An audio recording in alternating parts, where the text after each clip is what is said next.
అవును. అందుకని ఎలా బ్రతకాలంటున్నాడు దేవుడు?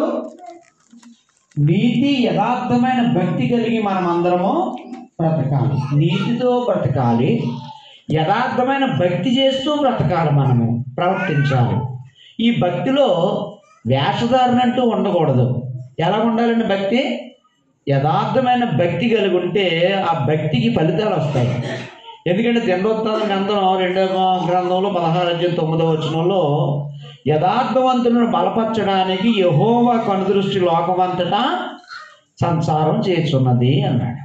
కాబట్టి ఎలా బ్రతకాలి మనం అందరం అంటే నీతి యథార్థమైన భక్తితో మనం ఈ లోకంలో అయితే దేవుని బిడలుగా మనం బ్రతుకుతూ ఉంటే ఆ యథార్థత దేవునికి ఇష్టం. కాబట్టి అలాంటి భక్తి వలన దేవుని దీవెనలు మనం పొందుకునే అవకాశము ఉంది.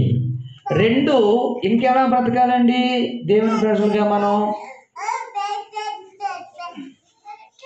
ఇంకెలా బ్రతకాలండి? రాశాను, ఒక 6 పాయింట్లు రాశాను. సహవాసం అని తెచ్చండి బెదరు. సహవాసం, ఏ సహవాసం కలిగి మనం దేవుని బిడ్డలుగా బ్రతకాలండి? దేవునితోనూ, యేసు ప్రభువుతోనూ, దైవజనులతోనూ, విశ్వాసులతోనే. అంతే మన స్నేహం. వీళ్ళు కాకుండా వేరే స్నేహం చేస్తే ఏమవుతాం మనం? దుష్ట సాంగత్యము మంచి నడవడికినే చేరుతుంది. అంటే సాంగత్యం అంటే స్నేహం. చెడ్డవారితో చెడు స్నేహాలు చేసామనుకోండి, దేవుని బిడ్డలుగా బ్రతకం కానీ దేవుని శాపాలు మన మీద ఖచ్చితంగా వస్తాయి.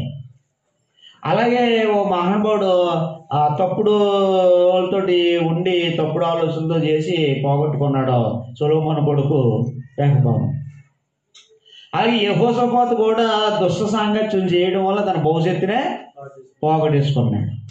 కాబట్టి మనము దేవుని బిడ్డలుగా, దేవుని ప్రజలుగా మనం ఎలా ప్రవర్తించాలంటే దేవుడితో, యేసు ప్రభుతో ప్రవర్తించాలి, స్నేహం చేయాలి.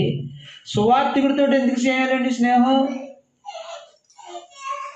సువార్థికుడు దేవుని మాటలను మనం ప్రకటిస్తూ మన పాడవకుండా కాపాడేవాడు ఎవరండి? సువార్థికుడు.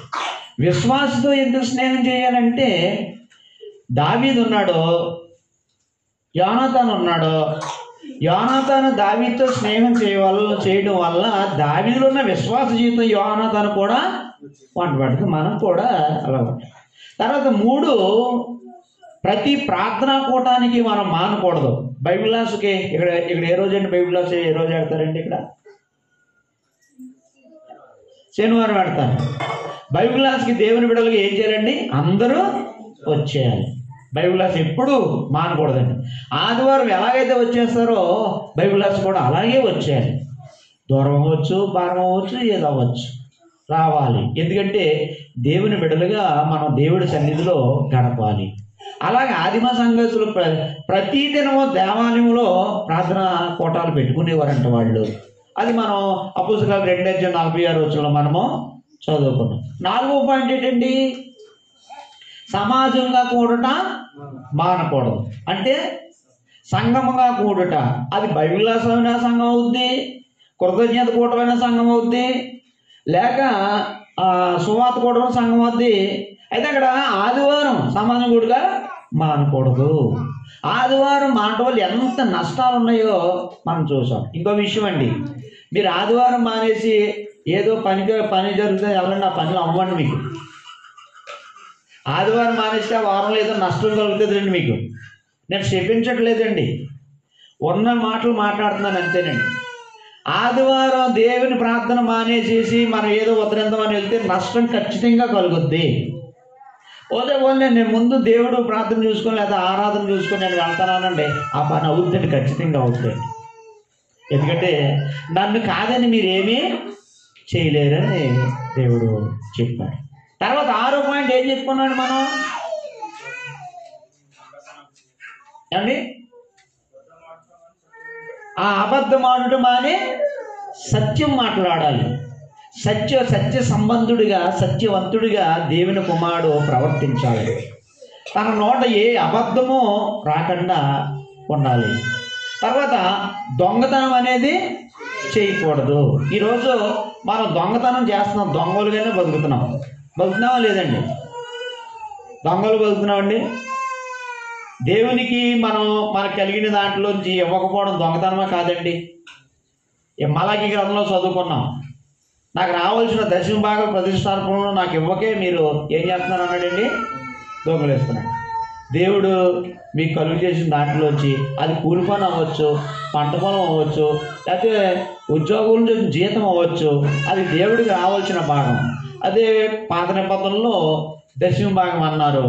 అంటే ఇప్పుడు మీకు అర్థమైనా చెప్తున్నాను నేను. అంటే 100కి 10 రూపాయలు దశమ భాగం తీసేయాలి, దేవుడు తీయాలి. ఇది పాత నిబంధన సిస్టం. అయితే ఈ కానుక అనేది, ఈ దశమ భాగం అనేది ఆజ్ఞ లేకముందే భక్తుడు ఇచ్చాడండి. ఇది అంటే భక్తుడు స్వేచ్ఛగా ఇచ్చే కానుక ఇది. అబ్రహాము తన కలిగిన అన్నింటిలోంచి దశమ భాగం ఇచ్చాడు. అప్పుడు ఏ చట్టమో లేదు, ఆదికాండం 14 అధ్యాయంలో ఉంది. తర్వాత ఇశ్రాయేలు కాలం గుర్తులో చేశాడు. అయితే ఇప్పుడు క్రొత్త నిబంధనకు వచ్చేసరికి వర్ధిల్లు కొనిది దేవునికి ఇవ్వాలి, దేవుని కార్యాలు చెయ్యాలి, దైవజనులు పోషించబడాలి. ఇది కూడా ఎంతోమంది దైవజనులు వచ్చారు, వాళ్ళు సువార్త పనిలో వాడబడేవారు. వాళ్ళతో నువ్వునే ఎలా పంపుతాం? మీ సంఘానికి మీకు ఆశీర్వాదకరంగా ఉండాలి అంటే చెయ్యాలి ఇలాంటి కార్యాలు. అందుకే ఇలాంటి కార్యాలు చేయాలని దొంగతనాలు చేస్తే మాత్రమో పోతాం. మంచి పని చేసి ఈ కార్యాలు చేయాలి. అక్కడ ఇంకో విషయం ఏంటంటే, రెండు దొంగలుగా మనం ఎలా బతుకుతున్నాం? దేవునికి రావాల్సింది దేవుడికి ఇవ్వాల్సింది ఇవ్వకపోవడం, దొంగలుగా బతుకుతున్నాం.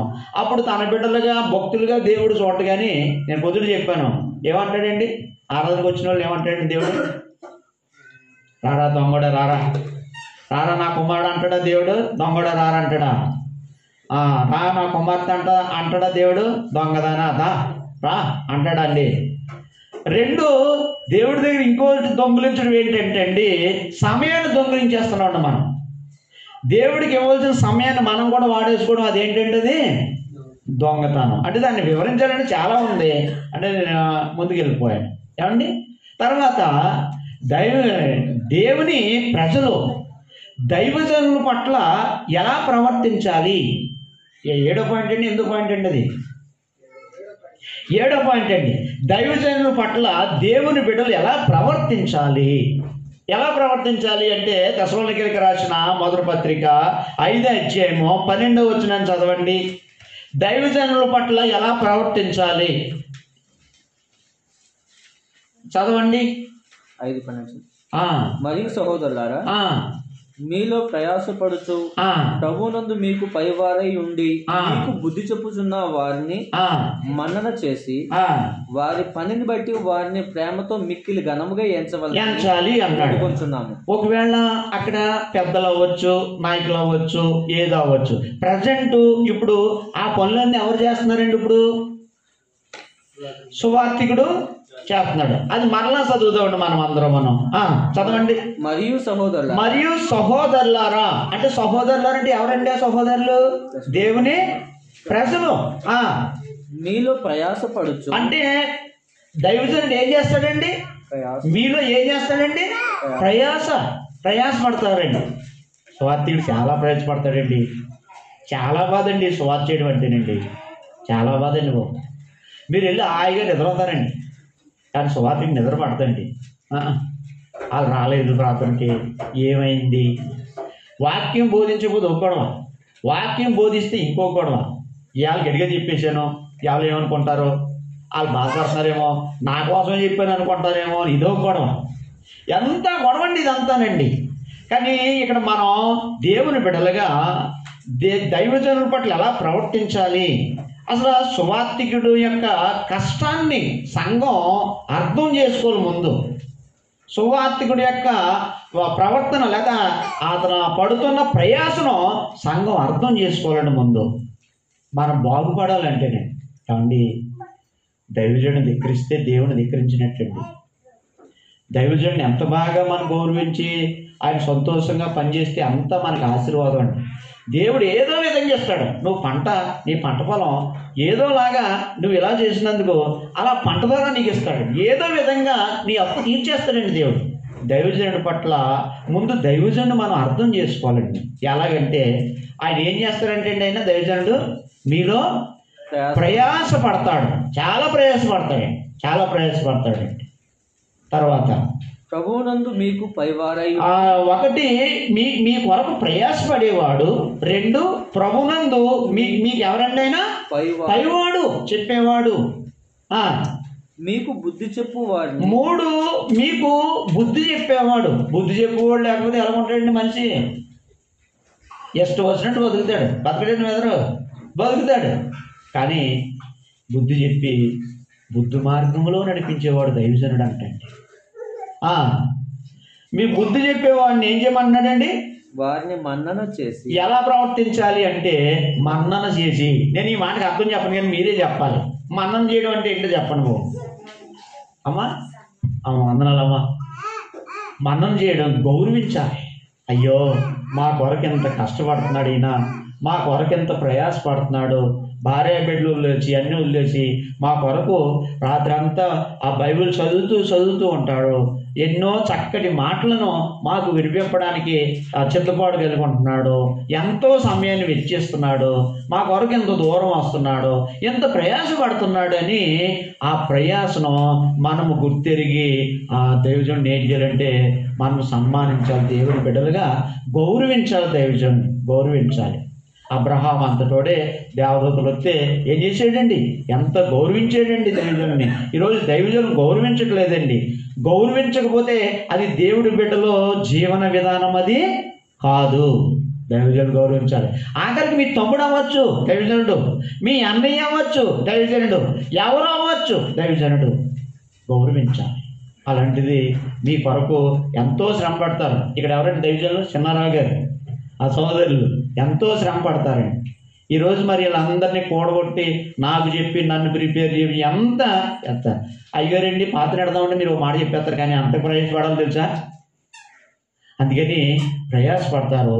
మీకు బుద్ధి చెప్పినప్పుడు ఏం చేయమంటున్నాడండి? అక్కడ తిట్టమంటున్నాడా, గౌరవించమంటున్నాడా? చదవండి, ఆ మాట చదవండి. నన్ను చూడక్కర్లేదు, మాట చదవండి బాబు. మీకు బుద్ధి చెప్పు వారిని మన్నన చేసి. మీకు బుద్ధి చెప్పి వాడిని ఏం చేయమంటున్నారండి? మన్నన. బుద్ధి చెప్పేవాడిని ఏమన్నా మన్నన చేస్తారండి ఈ రోజుల్లో? అమ్మ మన్నన చేస్తా గౌరవిస్తారమ్మ? బుద్ధి చెప్పేవాడిని గౌరవిస్తారా? మంచోళ్ళు అమ్మ, మీరు చాలా మంచోళ్ళు, మీరు అందరు చాలా మంచోళ్ళు అమ్మ. అయితేనే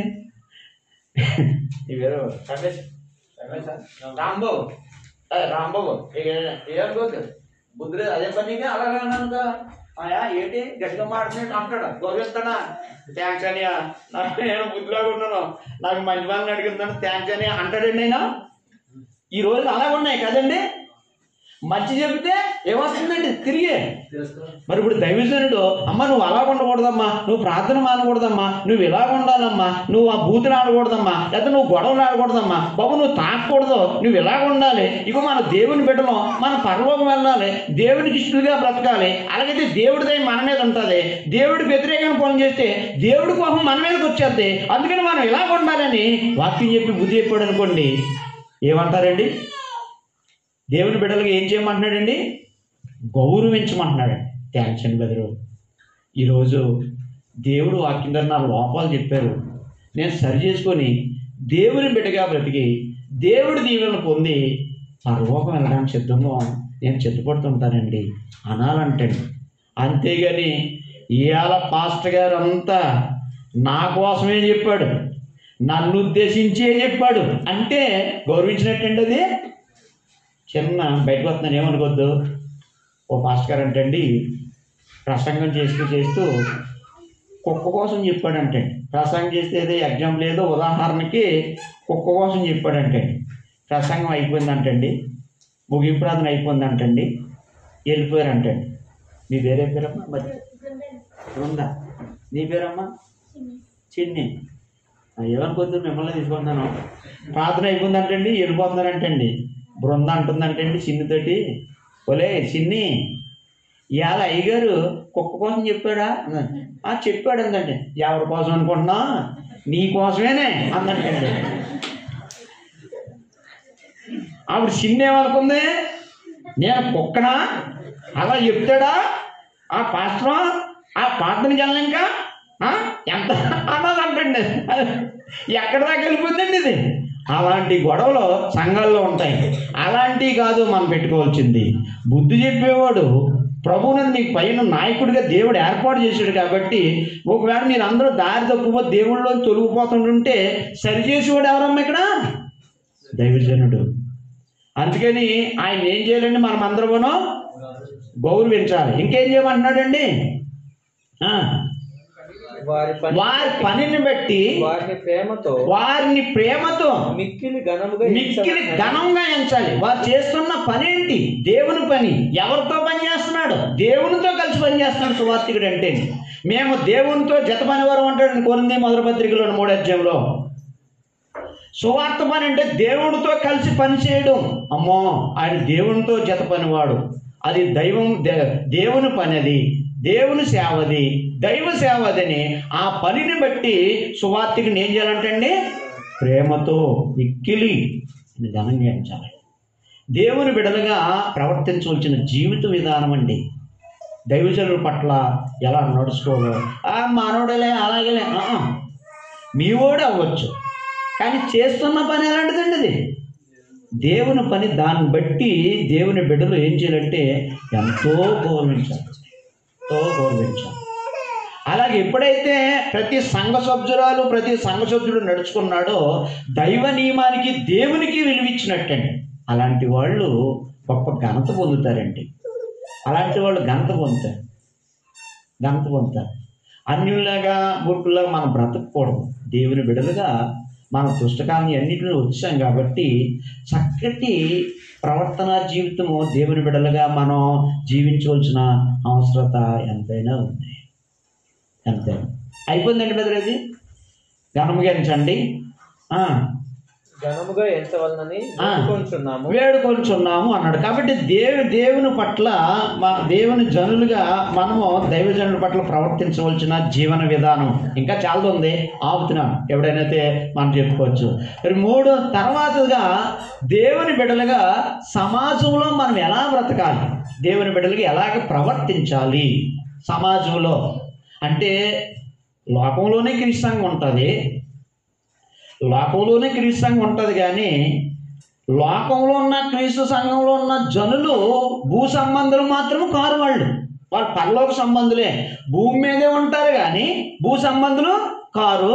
కానీ భూమి మీద తిరుగుతుంటారు. ఈ ప్రజలు తిరుగుతూ ఉన్నప్పుడు ఎలా బ్రతకాలి ఈ సమాజంలో, అది లోకంలో దేవుని బిడ్డలుగా మనం ఎలా బ్రతకాలి అంటే కొలసీ పత్రిక 4వ అధ్యాయము 5, 6 వచనాలు మనం చదివితే దేవుని బిడ్డలకు ఇప్పుడు లోకంలో ఎలా బ్రతకాలి సమయం పోనీయక.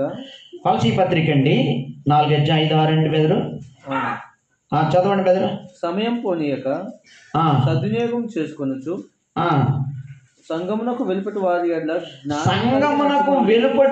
ఎడల ఎలా బతకాలంటే అండి జ్ఞానం కలిగి బ్రతకాలి. అంటే లోకంలో ఎలా బతకాలండి మనం? జ్ఞానం కలిగి. ఏ జ్ఞానం అండి? ఒకరిని పాడు చేసే జ్ఞానం కాదండి, దేవుని జ్ఞానం కలిగి మనం బ్రతకాలండి. ఈ సమాజంలో దేవుడి జ్ఞానం కలిగి మనం బ్రతకాలి. యాకోబు పత్రిక 3వ అధ్యాయం 12వ వచనం నుంచి దేవుడి జ్ఞానం ఉందండి మనకి. అక్కడ యాకోబు రాసిన పత్రికలో 3వ అధ్యాయం 12వ వచనం నుంచి మనం చదివినట్లయితే, చదవండి బెదరు. నా సహోదరులారా అంజూరపు చెట్టున ఒలివ పండ్లైనను ద్రాక్ష తీగను అంజూరపు పండ్లైనను కావున. యాకోబు పత్రిక 3వ అధ్యాయం 17, 12 నుంచి అండి బెదరు. మీరు 3:12 13. యాకోబు 3:12. నా సహోదరులారా అంజూరపు చెట్టున ఒలివ పండ్లైనను ద్రాక్ష తీగను అంజూరపు పండ్లైనను కాయున అటువలనే ఉప్పు నీళ్ళ నుండి తీయని నీళ్ళను ఊరవు. బెదరు క్షమించండి. 3వ అధ్యాయం 12 వచ్చిందండి. 13 నుంచి చదివండి బెదరు. మీలో జ్ఞాన వివేకంలో గలవాడే ఎవడు? వాడు జ్ఞానంతో కూడిన సాత్వికం గలవాడై తన యోగ్య ప్రవర్తన వలన తన క్రియలను కనపరచవలను. అయితే మీ హృదయములలో సహింపనొలనవి నలవి కాని ఆ, మత్సరమును వివాదమును ఉంచుకొని వారి అంటే ఆశ్చర్యపడవద్దు. సత్యమునకు విరోధముగా అబద్ధం ఆడవద్దు. మన హృదయాల్లో కుళ్ళి కుతంత్రాలు స్వార్థాలు అసూయలు అన్నీ పెట్టుకొని మేము దేవుడి మనుషులం, దేవుడి జ్ఞానం కలిగి దేవుడి బిడ్డలం అని చెప్తే అది మీరు అబద్ధికులు. మీరు దేవుడి జ్ఞానం కలిగిన వారు కాదు అలా చెప్పుకుంటే. అంటే నా హృదయంలో స్వార్థం ఉండి, నా హృదయంలో కపటం ఉండి, నా హృదయంలో అసూయ ఉండి, మచ్చరు ఉండి, ద్వేషభావాలు ఉండి నేను దేవుడి జ్ఞానానుసారం నడుచుకుంటున్నాను అంటే నేను సత్యానికి వ్యతిరేకంగా అబద్ధం ఆడిన వాడిని, నేను అబద్ధికుణ్ణి. మరి దేవుడి జ్ఞానం కలిగి ఉంటే ఎలా నడుచుకుంటాను? చదువుదాము. పైనుండి దిగవచ్చు ఈ జ్ఞానము పైనుండి దిగవచ్చున్నది కాక భూ సంబంధమైనది ప్రకృతి సంబంధమైనది అయినా దెయ్యముల జ్ఞానం వంటిది లోక జ్ఞానం అన్నాడు. దయ్యముల జ్ఞానము వంటిది ఉన్నది. ఏలయనగా అంటే రెండు జ్ఞానాలు ఉన్నాయండి. ఈ లోక జ్ఞానం ఉంది, దేవుని జ్ఞానం ఉంది. ఇప్పుడు దేవుని బిడ్డలు లోకంలో లేదా సమాజంలో ఏ జ్ఞానంతో బ్రతకమంటున్నాడండి? ఈ లోక జ్ఞానంతో బ్రతకమంటున్నాడా? దేవుడి జ్ఞానం కలిగి ప్రవర్తించమన్నాడు సమాజంలో? దేవుడి జ్ఞానంతో. అయితే ఈ లోక జ్ఞానం ఎలాంటిదో చూద్దాం చూడండి. యాలి అనగా మత్సరమును, నెంబర్ 1 మత్సరమును, వివాదమును, నెంబర్ 2 వివాదమును ఎక్కడ ఉండునో అక్కడ అల్లరియు ప్రతి నీచ కార్యాలు ఉంటాయి ఈ లోక జ్ఞానానికి. అయితే పైనుండి వచ్చే జ్ఞానము మొట్టమొదట ఎలాంటిదంటే అండి? పవిత్రమైనది. ఇప్పుడు నేను దేవుడి జ్ఞానం కలిగి సమాజంలో మసులుకోమని కొలసీ పత్రికలు చదువుకున్నామా దేవుని బిడ్డలుగా. ఇప్పుడు నేను దేవుడి జ్ఞానం కలిగి ఉన్నాను అనుకోండి, ఎలా బ్రతుకుతానండి ఈ లోకంలో సమాజంలో? ఓర్ బాబోయ్, ఇప్పుడు చదివారు కదండి అక్కడ పైనుండి వచ్చే జ్ఞానం అంటే దేవుడి జ్ఞానం ఎలాంటిదండి? దేవుడి జ్ఞానం కలిగిన వాడు మొట్టమొదట పవిత్రంగా బ్రతుకుతాడండి. దేవుడి జ్ఞానం కలిగిన వాడు. నేను దేవుడి జ్ఞానం కలిగి ఉన్నానంటే సమాజంలో ఎలా బ్రతుకుతానండి? పవిత్రంగా బ్రతుకుతానండి, పరిశుద్ధుడిగా బ్రతుకుతానండి. అడ్డమైన వేషాలు ఏనండి? అన్యుడు జీవించినట్టు జీవించనండి, నేను జీవించనండి. ఎందుకో తెలుసా? దేవుడి జ్ఞానానికి అంటండి పవిత్రత ఉంటుందంటండి. అదే జ్ఞానం నేను పొందాను అనుకోండి, నాలో ఏముంటుందండి? పవిత్రత. ఇప్పుడు నేను సుట్టగాల్చాను అనుకోండి, నా నుండి ఏమొస్తుందండి మీకు? అమ్మా ధ్యానిస్తున్నారమ్మా? సుట్టకొంపు వస్తుందా? ఎందుకని? సుట్టగాల్చాను కాబట్టి అండి. ఏమైనా చేశాను అనుకోండి, ఏం వాసన వస్తుందండి? అలవాటు ఉందా తమ్ముడు? ఏమన్నా అలవాటు ఉందా? అలాంటి ఏం లేవా? మంచోళ్ళు అయితే మీరు ఏమండి? అంటే నేను వేసాను కాబట్టి ఆ స్మెల్ వస్తుంది, ఇది వేసాను కాబట్టి ఆ స్మెల్ వస్తుంది, అంతేనండి. మరి ఇప్పుడు దేవుడి జ్ఞానం నాలో ఉంటే ఏమొస్తుందండి? పవిత్రత వస్తుంది నాలో నుండి. అలా బ్రతకాలంటే అండి సమాజంలో దేవుడి బిడ్డలు పరిశుద్ధతతో బ్రతకాలండి. పాపం అంటుకోకూడదండి, నోట బూతులు రాకూడదండి, కపటం ఉండకూడదండి, వేషధారణ ఉండకూడదండి, అసూయలు ఉండకూడదండి, పరిశుద్ధంగా బ్రతకాలండి. దేవుని బిడ్డలు సమాజంలో దేవుని బిడ్డలకు ఎలా ప్రవర్తించారు? మనం ఆడు తాగేసాడు, నువ్వు తాగేస్తే, ఆడు చుట్టగాల్చాడు, నువ్వు చుట్టగాల్చేస్తే, ఆడ బూతులాడారు, నువ్వు బూతులాడితే, వాళ్ళు గొడవలాడారు, నువ్వు గొడవలాడి, వాళ్ళు అన్యాసాలన్నీ పాటిస్తున్నారు, నువ్వు అన్యాసాలు పాటిస్తే, ఇందులో దేవుని బిడ్డలకు అందులో డిఫరెంట్ ఏముందండి? తేడా ఏముందండి? ఉందండి? మరి ఇప్పుడు మనం ఏం చేయాలండి? మీరే చెప్పండి. ఇప్పుడు పాయింట్కి వచ్చేస్తారు. ఇప్పుడు నేను అన్యుణ్ణి వేసేసాను, నువ్వు దేవుని కుమారుడు వేయచ్చా? వేస్తే నువ్వెవరు కాదు? దేవుడి కుమారుడు కాదు. ఎవరిలా జీవించట్లేదు నువ్వు, దేవుని కుమారుడుగా నువ్వు మనకు తగవయ్యి. అందుకని దేవుడి జ్ఞానం కలిగి సమాజంలో బ్రతకాలంటే అండి దేవుని బిడ్డలు, దేవుని ప్రజలు అంటే ఏంటి? దేవుడి జ్ఞానం కలిగి సమాజంలో బ్రతకడం అంటే దేవుడి జ్ఞానం ఎవరు కలిగి ఉంటారో వాళ్ళు నెంబర్ 1 పరిశుద్ధంగా బ్రతుకుతారంటే లోకంలో. నీ పరిశుద్ధ ప్రవర్తన చూసి, నీ పరిశుద్ధ ప్రవర్తన ప్రభావము ఒక నాశనం అయిపోయిన జీవితం మీద పడుతుందండి. అంబేద్కర్ ప్రభావం ఎంతమంది మీద పడిందండి? గాంధీ గారి ప్రభావం ఎంతమంది మీద పడిందండి? మరి ఈరోజు పరిశుద్ధుడు జీవితం ఎంతమంది మీద పడాలండి ఆ ప్రభావము? ఏంట్రా అటు తెగ తాగే చూడాడు, ఓ చుట్టలు కాదు చూడరా, బీడులు కాదు చూడరా, బూతులాడి చూడరా, ఇదేట్రా ప్రార్థనకి వెళ్ళి ఇలా మార్పుడేట్రా బాబు, ఎందుకంటే నాకు ఇలాంటి జీవితం నేను మార్పాలరా అనేటట్టుగా మన ప్రవర్తన ఉండాలి సమాజంలో బ్రతుకుతున్నాం అంటేనే. అంతేగాని ఆరు బతికిన ఈది బతికిన నువ్వు పెళ్ళి అవుతే నీ ఇంట్లో పెళ్ళి అవుతే డిఫరెంట్గా ఉండాలి. నీ పెళ్లి కార్యక్రమం అదిలాగా ఉండకూడదు, నీ మాట డిఫరెంట్గా ఉండాలి, అదిలాగా ఉండకూడదు. పరిశుద్ధంగా బ్రతకడం దేవుడి జ్ఞానం కలిగి బ్రతికేవాడంటే. తర్వాత అండి సమాధానం ఏమన్నాడండి? రెండోది సమాధానం పడి ఉండాలండి. విరోధ భావాలు ఉండకూడదండి. సంఘంలోకి వస్తారండి, ఒకరికొకరు పడదండి, ఒకరు మేలుకుంటారండి, ప్రేమ ఉండదండి, ఒక అనురాగం ఉండదండి, ఒక ఆప్యాయత ఉండదండి. సమాధాన భావం, ఒకరి పట్ల ఒకరు సమాధానంతో ఉండాలండి. కానీ విరోధ భావాలు దేవుని బిడ్డలుగా మనకి ఉండకూడదు. ఎందుకు అంటే మనం క్రీస్తునందు ఉన్న దేవుని జనం కాబట్టి. ఇప్పుడు క్రీస్తు శరీరంలో మనం అందరం బాప్త్యం పొందితే అవయవాలు అన్నాం కదండి. ఏమండి కృష్ణ గారు ఏది వాళ్ళని అన్ని బట్టి అనుకుంటున్నాడేమో. ఇప్పుడు ఈ చెయ్య ఈ కాలు ఎప్పుడైనా దెబ్బలాడుకుంటాయండి? మీ కాలు మీ చెయ్యి ఎప్పుడైనా దెబ్బలాడుకున్నాయండి?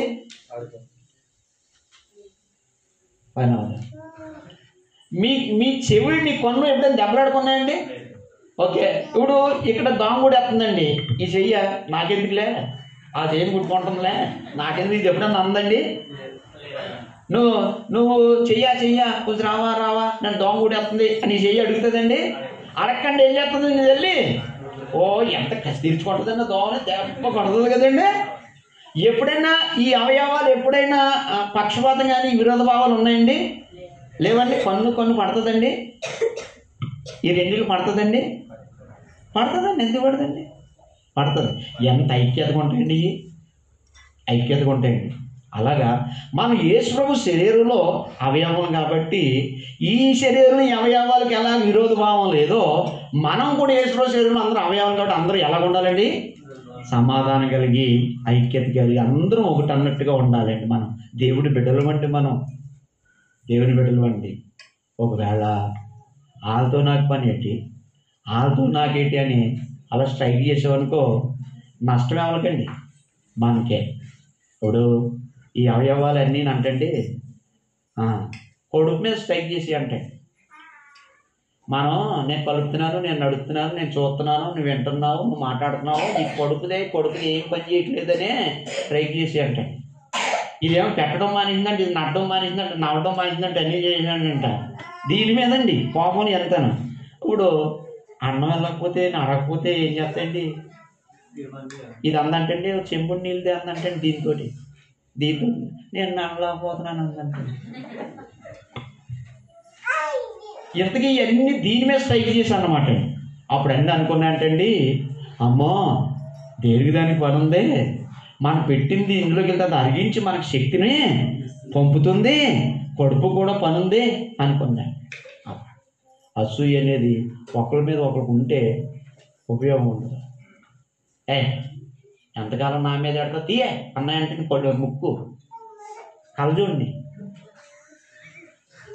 అంటండి, కళ్ళు ఈ ముక్కు అందంటే కలజోడిని ఎంతకాలం నేను పోయిను నా మీద పట్టియా అందంటండి. ఉండే నీకు నాకు మంచిది అన్నా అంటండి, నేను ఒప్పుకొని తీ అన్నదంటండి. కలజోడు తీసేసిందంటండి. వెళ్తే ఏది బతరైపోతుంది? ముందు ముక్కు బతరైపోయిందండి. ఎలా గుద్దేశాడండి, ఇది అయిపోయింది, అమ్మమ్మ పెట్టమ్మా అన్నదంటండి. అంటే చూసాడండి, తేడా ఉంటే ఏమైపోతుంది చూసారండి. అలా సంఘం అభివృద్ధి చెందాలన్నా, మనము బాగోవాలన్నా, మనం క్షేమంగా ఉండాలన్నా అందరూ సమాధానం కలిగి ఉండాలి, ఐక్యం కలిగి మనం దేవుని బిడ్డలుగా జీవించాలి. దేవుడి జ్ఞానం కలిగిన వాళ్ళు సమాజంలో ఎలా బతుకుతారు చూసారండి? పరిశుద్ధంగా అందరితోటి సమాధానం కలిగి, పక్కోళ్ళతో విరోధాలు గొడవలు పెట్టుకోరండి. ఎందుకో తెలుసా? గొడవలు పెట్టుకుంటే వాళ్ళు మళ్ళీ మనలోకి రాలేదు. వారితో స్నేహభావాలతో, మంచి మనసులతో, మంచి మాట్లాడుతూ, ఫ్రెండ్షిప్ చేస్తూ, అవసరమైతే వాళ్ళకి ఏది ఇస్తూ, రాయాలప్ప, రాయే చెల్లె, దేవుళ్ళలోకి వచ్చాయా అని అలాగా మనం మార్చాలి. ఎలాగ మార్చాలి అంటే దేవుడి జ్ఞానం గల సమాజంలో మంచి జీవితాన్ని మనం జీవిస్తేనే బయటోళ్ళు మన ప్రవర్తన చూసి మారే అవకాశం ఉంటుంది. కాబట్టి దేవుని ప్రజలు సమాజంలో ఇలా దేవుడి జ్ఞానం కలిగి బ్రతకాలి. మీ మాటలు ఉప్పు వేసినట్టుగా మీ సంభాషణ రుచికరగా అంటాడు పశుపత్రిక 4:10 అనుకుంటానండి. అంటే ఉప్పేస్తే రుచి ఎలా వచ్చేస్తుందో మీ మాటలో ఎదుటి వ్యక్తులకి అలాగా ఉపకారంగా ఉండాలి.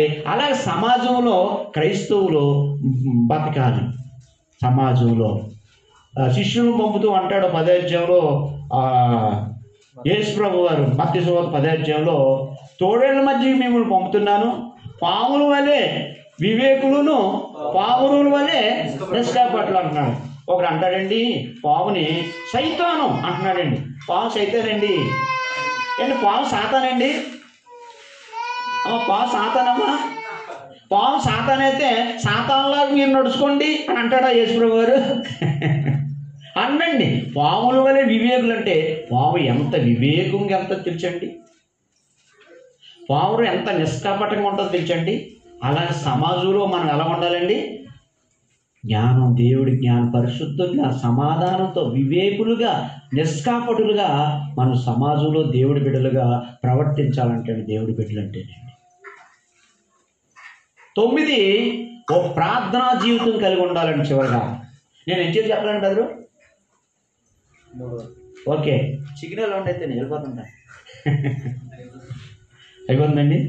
ప్రార్థనా జీవితం మనం కలిగి ఉండాలి చివరిగానండి. ప్రార్థనా జీవితం ఎందుకంటే నా మీదకి 10 మంది రౌడీలు కర్రలో కట్లెట్టు అని వచ్చేస్తున్నారండి. నా మీద నా దగ్గర ఏమీ లేదండి. ఏం చేస్తానండి నేను? అమ్మబోయ్ నేను కత్తి కర్ర అంటున్నానండి. అప్పుడు నా దగ్గర ఏదైనా కత్తి కర్ర ఉందనుకోండి, రెండు రా అంటానండి. ఏదో కొంచెం ఇది ఆయుధం ఉంది కాబట్టి అండి. క్రైస్తవుడికి శోధన అనే ఒక రౌడీ, సమస్య అనే ఒక రౌడీ అండి, వ్యాధి బాధలు అనే ఒక రౌడీలు, ఈ శత్రువులందరూ ఈ మీదకి వస్తూ ఉంటే క్రైస్తవుడికి ప్రార్థన అనే ఒక ఆయుధాన్ని పట్టుకొని ఉండాలండి.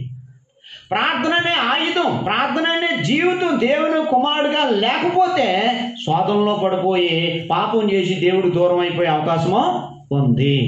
అందుకని యేసుప్రభు వారు ఏమన్నారంటే మత్తయి సువార్తలో 26వ అధ్యాయము 41వ వచనంలో ఏమన్నారో తెలుసండి? మత్తయి సువార్త 26వ అధ్యాయం 41వ వచనంలో, మీరు శోధనలో ప్రవేశింపకుండా నిమిత్తము ప్రార్థన చేయండి. అంటే ఇప్పుడు ప్రార్థన శోధనలో పడకుండా మనల్ని కాపాడుతుందండి. ఎలా బ్రతకాలి అంటే దేవుని బిడ్డలో ప్రార్థనా జీవితం. ప్రార్థనా జీవితం నీ జీవితంలో ఒక భాగస్వామ్యం, పార్ట్ అయిపోవాలండి ప్రతిరోజునండి. పొద్దుడు లేచిన వెంటనే మోకాళ్ళు లేచి నువ్వు ప్రార్థన ప్రారంభించాలండి. మంచం మేంచి ఇలా కాలు పెట్టుకొని ఇలా మోకాళ్ళు ఇలా వంగిపోవాలండి. అంతేగాని ఈకు ఎర్రబోసుకొని సీబ్రెట్ పోయి తుడుచుకోవడం కాదండి. పొద్దున్నే లేచి ఏం చేయాలండి? ప్రార్థన అలవాటు చేసుకోవాలి. దేవుని బిడ్డలో ప్రార్థనా జీవితం కలిగి ప్రవర్తించవలసిన అవసరం ఉంది. ఎందుకు ప్రార్థన అంటే, ఒకటి శోధనలో పడకుండా మనల్ని కాపాడేది ప్రార్థన.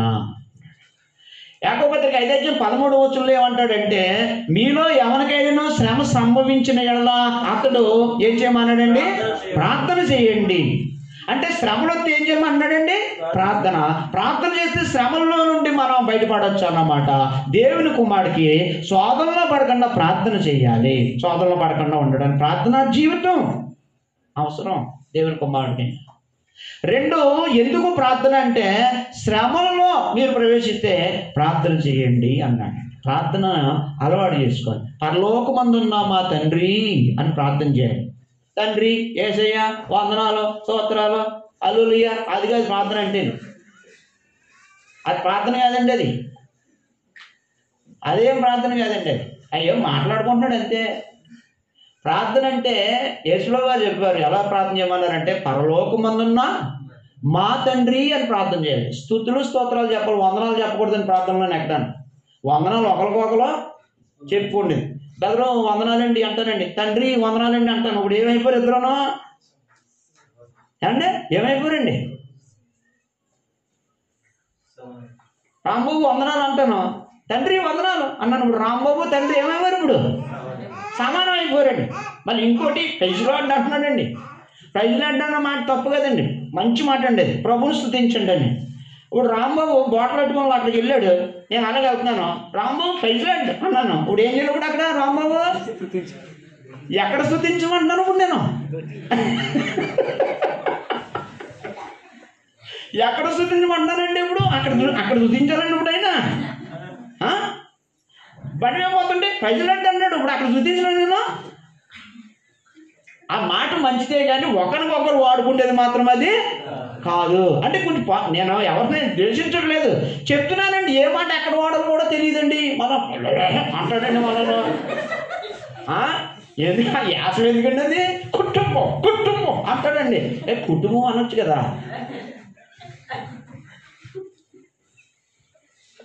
ఏమో మప్పేశారండి ప్రజలకి, లేని అన్నీ మప్పేశారండి ప్రజలకి. బైబిల్లో ఉన్నాయేమో అలాగని చేశారండి. కాబట్టి ప్రార్థన పరలోకమందున్న మా తండ్రి అని ప్రార్థన చేయండి అని మత్తయి సువార్త 6:9 యేసుప్రభువు వారు చెప్పారు. పరిశుద్ధాత్ముడు పరలోకం మా తండ్రి అని ప్రార్థన చేయండి రాయించాడు. దాన్ని ఎలాగా ముగించాలి?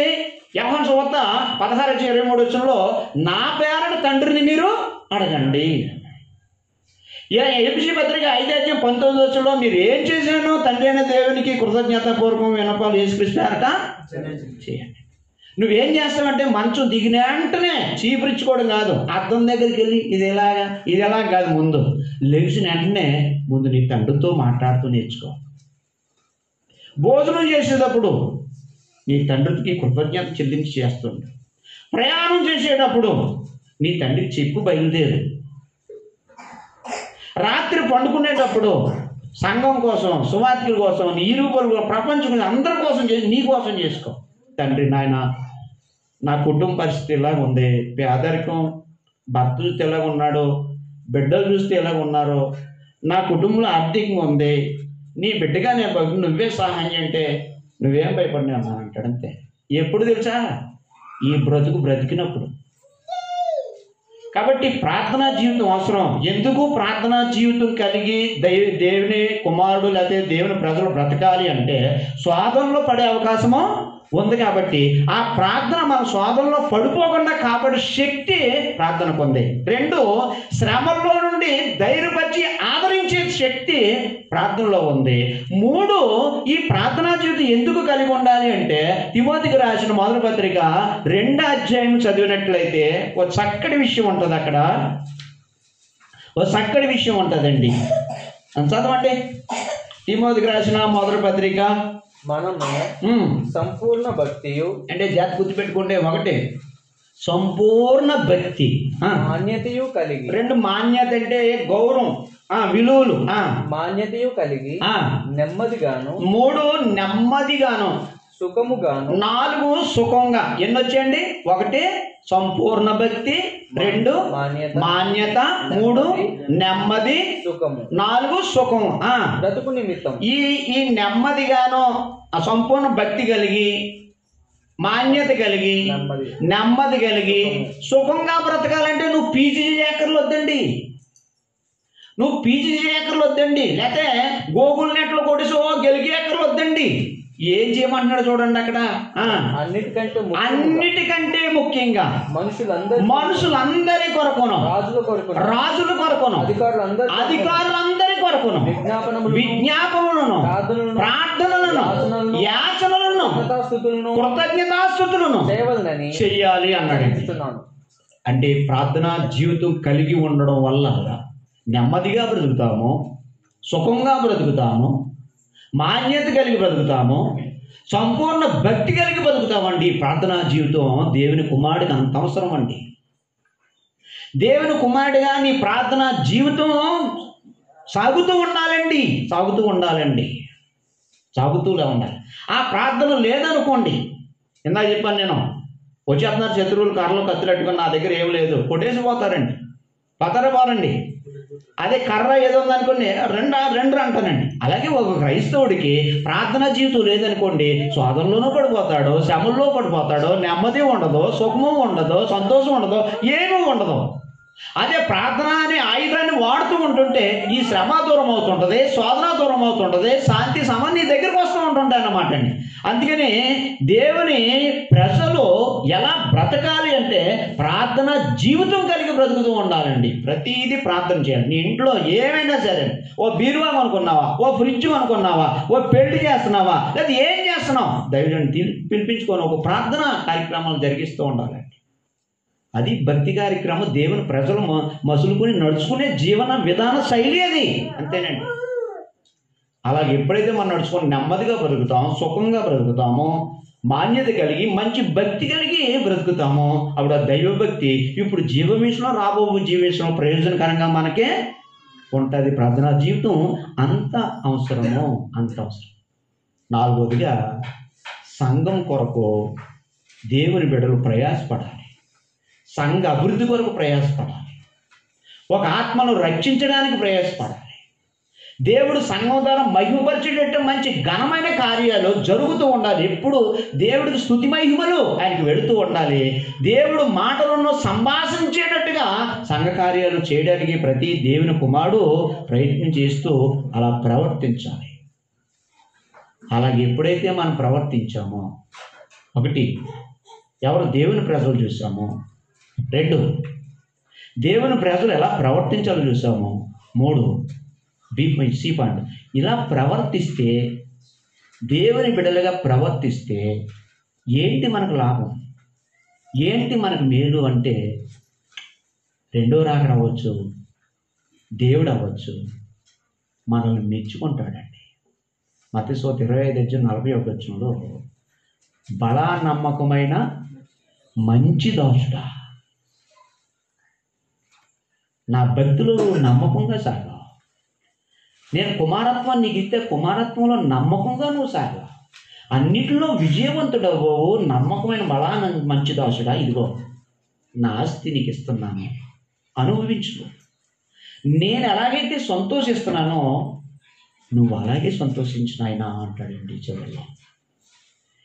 దేవుని ప్రజలుగా నువ్వు బ్రతికితే ఇలా బ్రతికితే లాస్ట్లో నిన్ను మెచ్చుకునేవాడు సామాన్యుడు కాదండి, సాక్షాత్తు అయ్యండి. బడా నమ్మకమైన నా కూతురా, బడా నమ్మకమైన నా కుమారుడా, ఈ భక్తిలో నా బిడ్డగా నువ్వు చక్కగా జీవించావు, చక్కగా ప్రవర్తించావు, నేను అప్పచెప్పిన పని అంతా నువ్వు చక్కగా సాగించావు నాయనా, ఇదిగో నా సంతోషాన్ని స్వీకరించు, నా సంతోషంలో నువ్వు పాలు పొందు అంటాడండి దేవుడు. ఏమడిగినా ఇస్తాడండి. చిత్తానుసారంగా మనం జీవించినప్పుడు మనం ఏమడిగినా మనం ఆయన ఏం చేస్తాడండి, ఆలకిస్తాడు. ఆయన దీవెన మనకిస్తాడు, మనకు తోడుగా ఉంటాడు. అలా ఆత్మీయంగా మనం నమ్మకంగా సాగితే ఖచ్చితంగా జీవకిరీటాన్ని మనం పొందుతాము. ఆ జీవకిరీటాన్ని ఎప్పుడైతే పొందామో పరలోక రాజ్యాన్ని దేవుడు క్రీస్తు ప్రభు ఏలేటట్టుగా మనం కూడా ఏలుబడి చేసేటట్టుగా ఆ కిరీటం పెడతాడండి మనకి చివరిగా. అలాగా దేవుడి ప్రజగా పౌలు బ్రతికాడు. నేను మంచి పోరాటం పోరాడా, నా పరుగు కడముట్టించి, నా విశ్వాసము కాపాడుకుంటుంది, నా కొరకు నీతి కిరీటం, నాకు మాత్రమే కాదు నాకులాగా ఎవరైతే బ్రతుకుతారో వాళ్ళకి నీతి కిరీటం ఉంది. కిరీటం అనేది గుర్తు ఏంటంటే రాజరికానికి సూచన. నీ కిరీటం ఇచ్చాడు అంటే, జీవి కిరీటం నీకు ఇచ్చాడు అంటే నువ్వు పరలోక రాజ్యం ఏలుబడి చేయడం. అంత మహాభాగ్యం దేవుని బిడ్డగా జీవిస్తే మనం పొందగలమండి, చూడగలమండి. భక్తులు ఆ జీవించి పాత నిబంధనలో గొప్పోళ్ళు అన్నారు. అది ఈరోజు మనకి ఇంకా తండ్రి కొడుకుల బాంధవ్యం మనకు వచ్చింది కొత్త నిబంధన ద్వారా. దేవుణ్ణి తండ్రి అని పిలిచే అవకాశం వచ్చింది మనకి, మనం ఆయన బిడ్డలు చెప్పుకునే అవకాశం వచ్చింది, పౌరసత్వం వచ్చింది, వారసత్వం వచ్చిందండి. కాబట్టి దేవుడి బిడ్డలుగా ఏదో లోకం భ్రమపరుస్తుంది మనల్ని, లోకంలో ఏది మనకి క్షేమం కాదు. నేను ఒకటే చెప్తున్నాను, మీరు మంచి నిజమైన దేవుడిని నమ్ముకున్నారు, నిజమైన సంఘంలో ఉన్నారు. ఈ క్రీస్తు సంఘం మీది అంటున్నారండి. అంటే అది ఏం కాదు, క్రీస్తు సంఘం ఎప్పుడు నిర్ణయించబడిందండి? జగత్తు, ఈ సముద్రం, భూమి ఏమీ లేనప్పుడు దేవుడు మైండ్లో, దేవుడు మనసులో నిర్ణయం అయిపోయిందండి సంఘం. ఆ సంఘాన్ని కట్టడానికి ఏర్పాటు చేయడానికి సాక్షాత్ తన కుమారుణ్ణే పంపించాడు. ఆ సంఘం నిర్మాణం ఓపెనింగ్కి చీఫ్ గెస్ట్గా పరిశుద్ధాత్ముడే ఆహ్వానించబడ్డాడండి. తన సొంత రక్తం ఇచ్చి కట్టిందండి క్రీస్తు సంఘం అంటేనండి. ఎంత రాశాను, శిరస్సు ఆయన, శరీరం ఆయనండి. ఆ క్రీస్తు సంఘంలోకి మనం బాప్తిసం పొందితే క్రీస్తు చెందిన వాళ్ళు దేవుని ప్రజలు అవుతారు. కాబట్టి ఏ పాయింట్, దేవుని ప్రజలు అంటే ఎవరు? బి పాయింట్, దేవుని ప్రజలు ఎలా ప్రవర్తించాలి? సి పాయింట్, అలా ప్రవర్తిస్తే మనకి మేలు ఏంటండి? దేవుని సంతోషం, దేవుని ఆస్తిని మనము స్వీకరించుకుంటాం, నీతి కిరీటాలు పొందుతాం, దేవుడి దీవెనలు, దేవుని దయ మనం పొందుకుంటాము. యేసులో 2వ రాకడలో క్రీస్తు ప్రభుతో కూడా మన ప్రయాణం చేయగలము. తన ఇంటికి ఆహ్వానించుకుంటాడు దేవుడు. అలాగని బ్రతికే, అలా బ్రతకలేదనుకోండి, మీరెవరో నాకు తెలియదు. బ్రతికి దేవుడి దీవెనల ఆశీర్వాదాలు పొంది పరలోకి వెళ్ళి తన ఆస్తిని స్వతంత్రించుకుందామా? లేకపోతే క్షణమాత్రం ఉండి సుఖభోగాల కోసం, లోకంలో అన్ని వాటి కోసం అలవాటు పడిపోయి దేవుని కుమారత్వాన్ని, దేవుని ప్రధానిగానే పేరును ముద్ర పోగొట్టుకొని జీవితాంతం నరకం పాలవుదామా? ఏమవుదాం? నాకు ఒక మాట చెప్పేస్తే మైకేడెత్తాను కింద. ఏమవుదాం? దేవుని ప్రజలు బ్రతుకుదామండి, మనం అంతా బ్రతుకుదామండి. మీరందరూ చక్కగా మీ బిడ్డలు, మీ కుటుంబాలు అన్నీ దేవుళ్ళో పెరిగి దేవుని ప్రజలుగా మీరు బ్రతుకుతూ మంచి దీవెనాశలు పొందుకుంటూ దేవుని చేతే బలా నమ్మకమైన మంచి దాసులు మీకు పొందాలని కోరుకుంటూ, మరి ఉదయం నుండి ఇంతవరకు చాలా చక్కగా మీరు శ్రద్ధతో విన్నారు. మీ అందరికీ నా వందనాలు. మరి నాకు ఇట్టి అవకాశం ఇచ్చిన స్థానిక దైవజనులు